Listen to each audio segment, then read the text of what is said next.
Welcome to Long Story Spoken. Long stories, spoken simply. Welcome back to Long Story Spoken.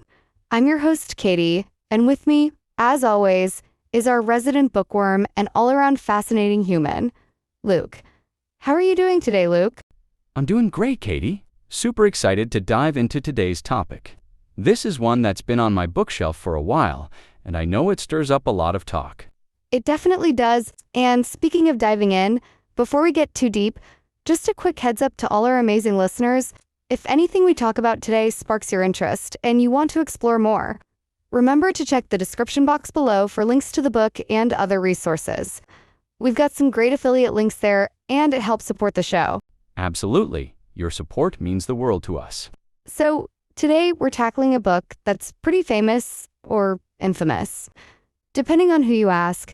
Robert Greene's The 48 Laws of Power.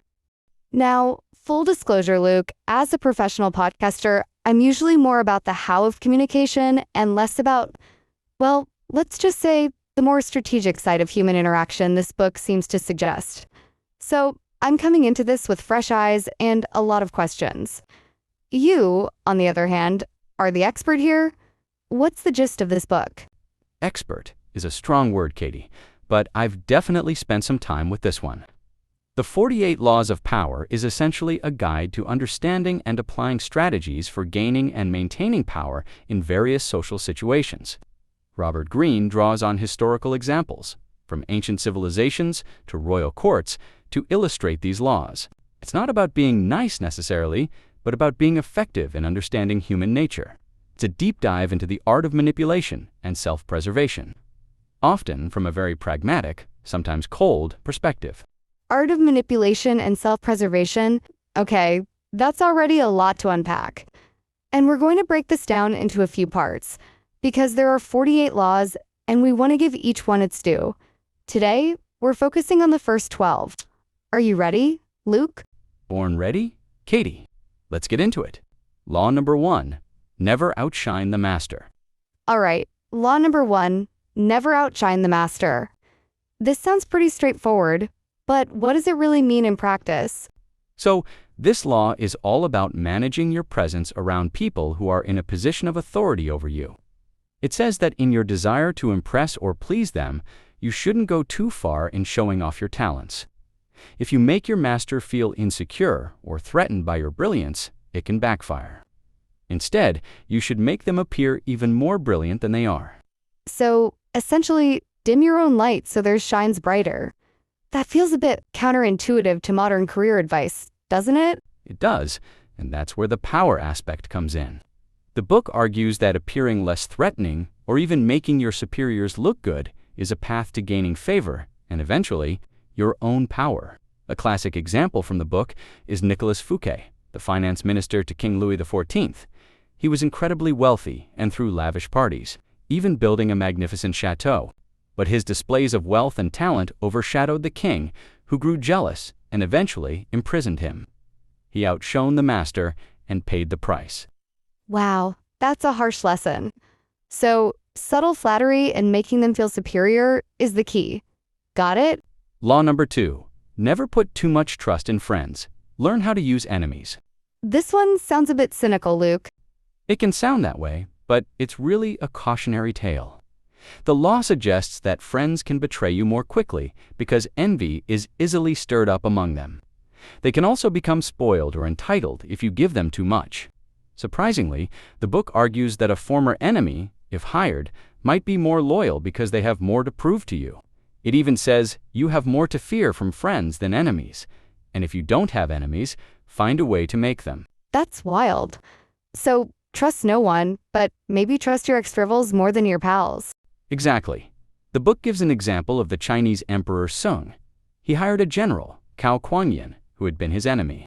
Instead of betraying him, Cao became one of his most loyal and effective generals because he was constantly proving himself to the emperor.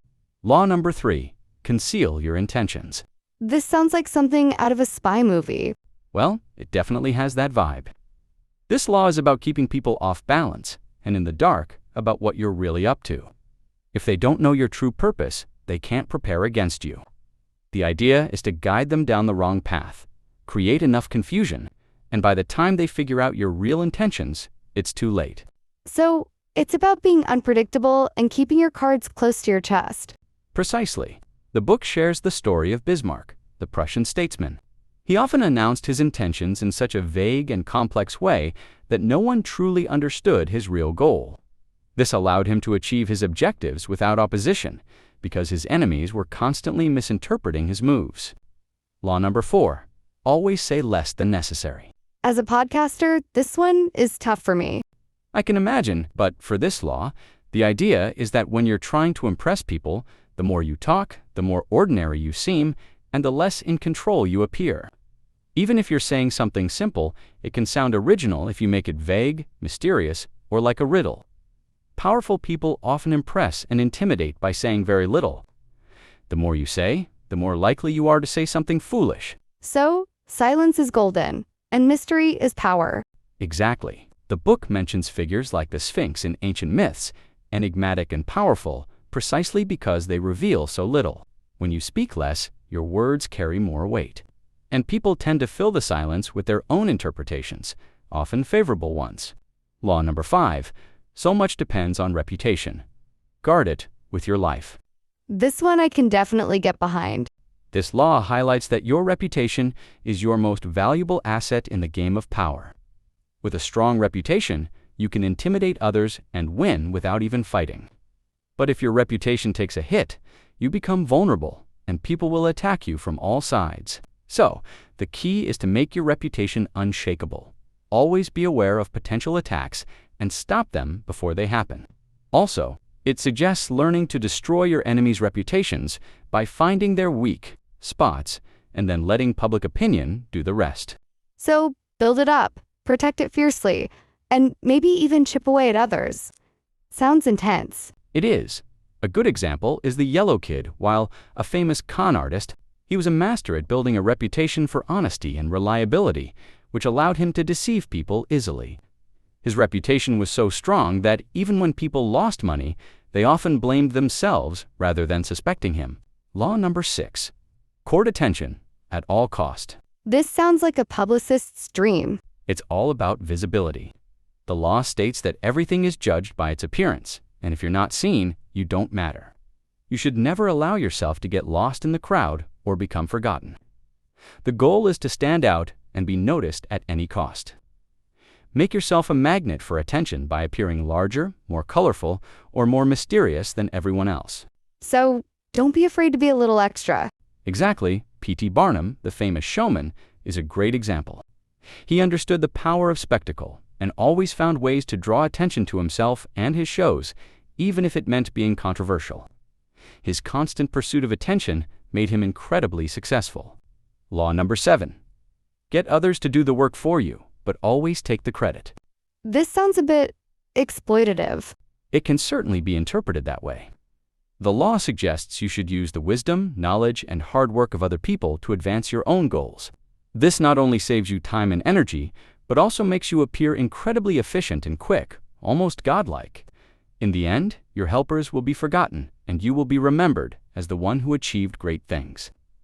The core message is, never do something yourself if someone else can do it for you. So, leverage other people's efforts for your own gain. A historical example is the Roman Emperor, Augustus. He was brilliant at delegating tasks to his subordinates, allowing them to do the heavy lifting while he oversaw everything.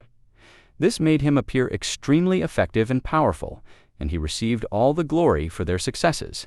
Law number 8. Make other people come to you. Use bait if necessary. This sounds like fishing. It's very much like fishing. The law states that when you force someone else to act, you are in control. It's always better to make your opponent or target come to you because they abandon their own plans in the process. You can lure them in with promises of great gains, and once they're within your reach, you can strike. You hold all the power.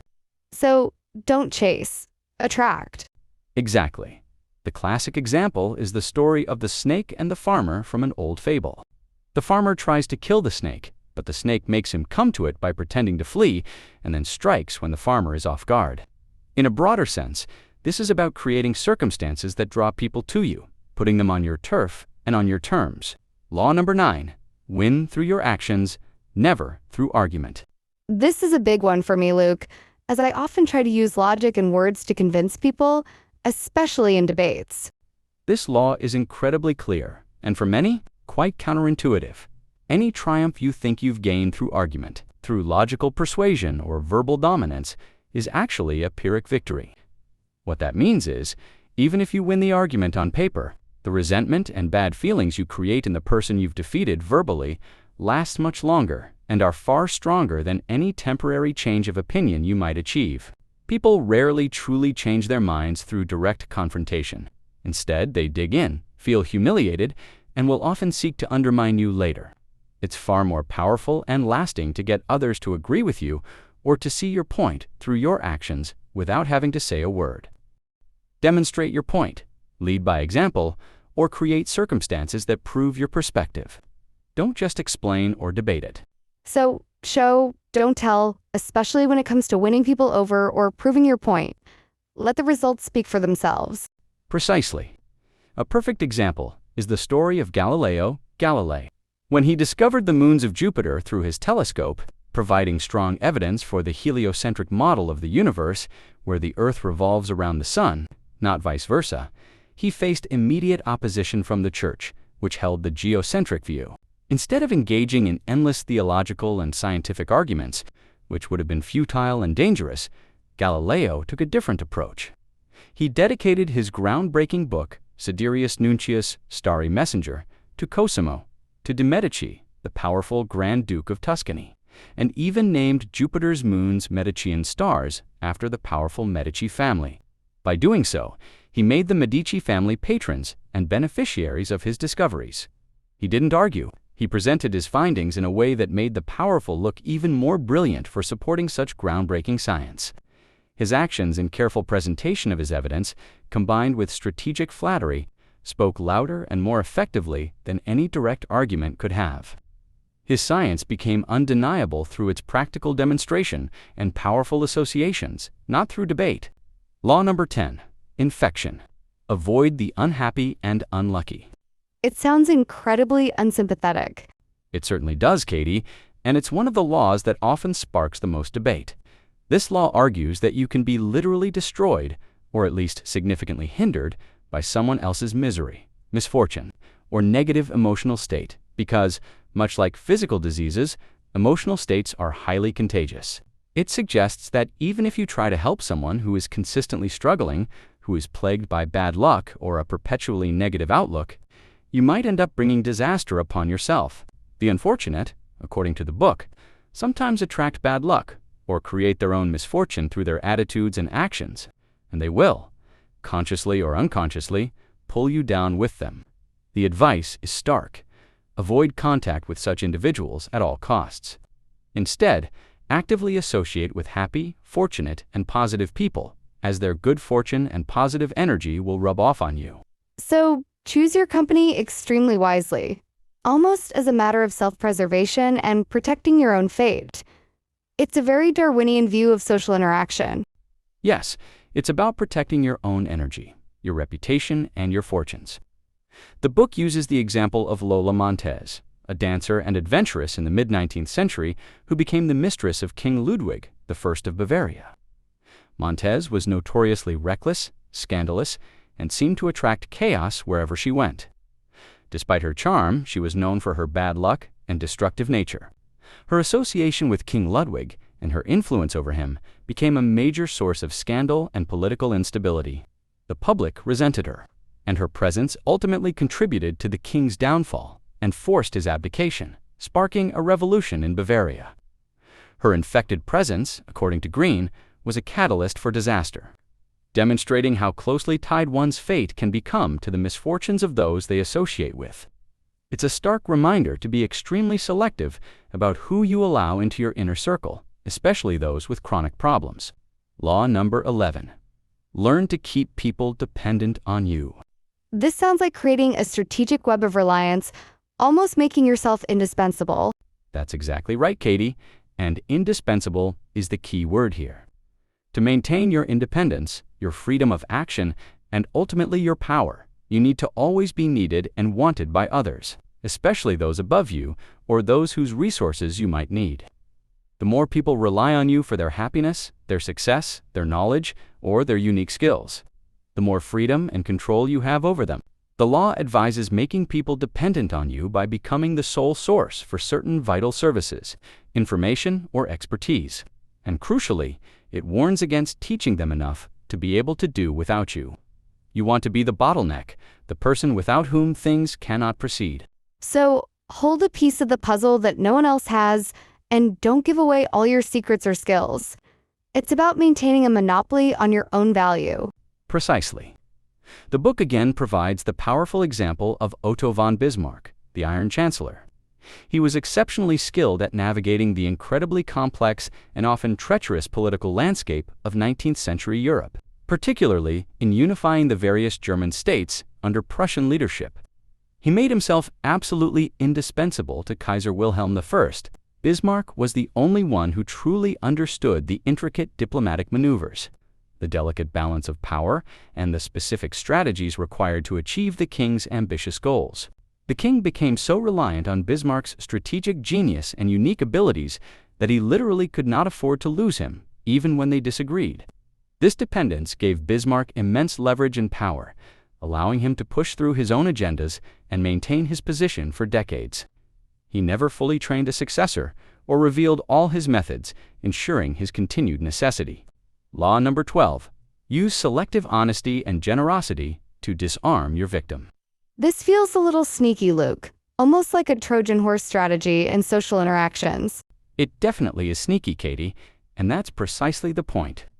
This law suggests that a single, well-timed, and sincere act of honesty or generosity can be incredibly powerful in achieving your goals. Such an unexpected, open, and kind gesture can completely lower the guard of even the most suspicious or wary people. It creates an instant illusion of trustworthiness and goodwill, making your target drop their defenses. Once your selective honesty or generosity has created a weakness or a blind spot in their defenses, once they're convinced you're one of the good ones, you can then deceive, manipulate, or exploit them at will with much less resistance. It's like a Trojan horse, a seemingly innocent gift or gesture that serves a hidden strategic purpose. So, a spoonful of sugar helps the manipulation go down, basically. You throw them off balance with unexpected virtue to set them up for a larger move. Precisely. The book shares a fascinating example from the world of con artistry, where this law is applied masterfully. A famous con man would occasionally, and unexpectedly, return a small amount of money to someone he had previously swindled, or even to a new mark, claiming it was an honest mistake or a lucky find. This seemingly virtuous act, totally out of character for a con artist, built immense trust. It made his victims believe he was genuinely a person of integrity, despite evidence to the contrary. This unexpected display of honesty disarmed them completely, allowing him to pull off even bigger, more audacious cons later on because people were convinced he was truly good and trustworthy. Their guard was down, and their critical thinking was impaired by the initial positive impression. It's about playing on people's desire to believe in others' good intentions. Fascinating, and a little terrifying all at once. Well, that wraps up the first 12 laws of the 48 Laws of Power. What are your overall thoughts after just this first section, Luke? It's clear that this book is not for the faint of heart, and it's certainly not about building happy, feel-good relationships. But it does offer a very raw and honest look at how power has been, and often still is, played out in the world, especially in historical contexts and high-stakes environments. It makes you think deeply about human nature, ambition, and the art of strategy, both in terms of how you might protect yourself from manipulation and how others might be operating around you. It's a valuable lens, even if a dark one, for observing social dynamics. I definitely feel like I need to go back and reevaluate some past interactions and conversations now, seeing them through this lens. It's certainly given me a lot to chew on, and it makes me eager to hear what comes next. And to all our amazing listeners, thank you for joining us for part 1 of our deep dive into the 48 Laws of Power. We hope you found it as thought-provoking and insightful as we did. Don't forget, if you want to explore these laws further, or just get your hands on the book that sparked this intense discussion, Check out the description below for links to the 48 Laws of Power and more resources. We've got those affiliate links there, and picking up a copy through them is a fantastic way to support the Long Story Spoken channel. And please, if you enjoyed this episode, if you learned something new, or if you just appreciate our conversation, make sure to give this video a big thumbs up by hitting that like button. Share it with your friends, your colleagues, or anyone you think needs a crash course in power dynamics. And most importantly, subscribe to the Long Story Spoken channel for more engaging conversations, intriguing topics, and maybe even a few more controversial books. Your likes, shares, and subscriptions truly help us grow and keep these discussions going. We'll be back soon with part 2, where we'll tackle laws 13 through 24. Until then, stay curious, stay aware, and maybe, just maybe, start observing the power dynamics around you with a brand new, albeit slightly cynical lens.